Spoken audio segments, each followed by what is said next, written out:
The Christmas story from Luke is always so beautiful to read or to listen to. But why did God go out of his way for us? Well, love is the answer.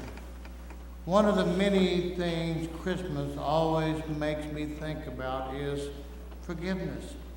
Why Jesus is so essential in helping us forgive others and be forgiving of ourselves. True forgiveness is very difficult. It can feel almost impossible, and on our own, it is. How can there be forgiveness for what's happening here in our own country and right here in Pittsburg, such as stealing, lying, cheating, and that list just goes on and on?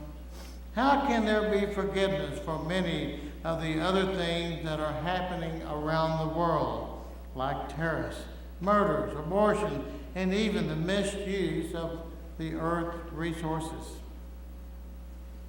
What does it take? Can a human being create that forgiveness? It is only something that comes from God. Nothing less than God makes that kind of forgiveness possible.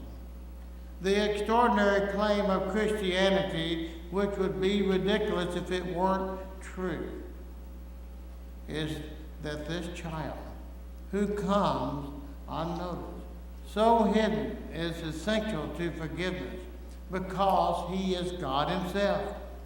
Here are three ways that Jesus is essential to forgiveness.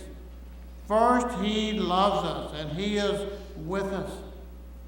This is not about God for us or God to us and pointing his finger at us. This is about God with us, taking on the burden of everything that we are not and everything this world has going on wrong in it. Lord Byron said, if God is not like Jesus, he ought to be. When we need forgiveness, we fear that what we've done has changed something in us, those we've harmed, so that we can never be forgiven. How can we be loved in the light of what we've done? We've all felt that sometimes.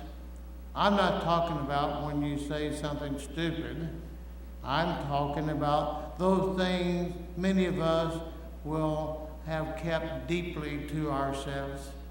Those things that we know deep down inside have broken a relationship or damaged someone or even kept families apart. Secondly, Jesus is also essential because he bears the weight of our wrong. What we've done needs to go somewhere. Where there's been crime, great sin, great cruelty, it needs to go somewhere. That's what justice is. Justice says that there must be a cost to wrongdoing. Jesus is the place it all goes. Finally, Jesus is essential to forgiveness because he remakes us. The birth we remember at Christmas contains the possibility of our own birth, our recreation. Just as Jesus' death, there is our death to all that is wrong. And his birth is our birth. The new start that's possible because of him. That is something that is true for every single person.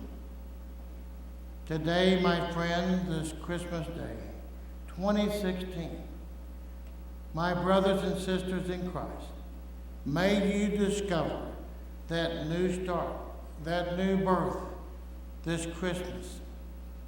Some say, well, it's not all about you. Yes, Christmas is all about us. God's love to save us all. God preparing for a new Jerusalem and peace for all people. Good Christian people, today is the time to rejoice. Let forgiveness be a gift to yourself and to others. Why? Christ was born for all these things, and especially for us to have everlasting life when we are born with him. My prayer and blessing to you today is, may you experience forgiveness and a rebirth of your soul this Christmas. So, Merry Christmas and Amen.